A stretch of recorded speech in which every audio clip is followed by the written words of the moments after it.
we'll guide you through how to export settings in VS Code. If you find this helpful, consider subscribing and liking the video. First, open Visual Studio Code on your computer.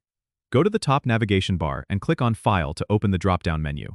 From there, select Preferences and then Settings. In the Settings panel, you'll find a small icon at the top right corner called Open Settings, JSON. Click on this icon to open the JSON version of your settings.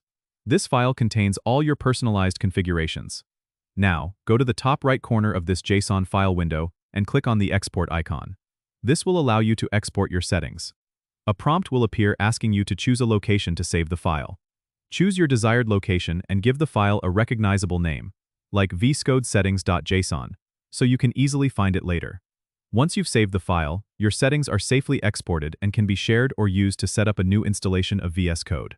If you're moving to a new computer or need to reset your current setup, you can easily import these settings. Simply open the settings JSON file in the new VS Code environment and copy-paste the contents from your exported file. This ensures that all your custom settings are restored. It's a handy way to maintain consistency across different devices or workspaces. Don't forget to subscribe and comment if this helped you out.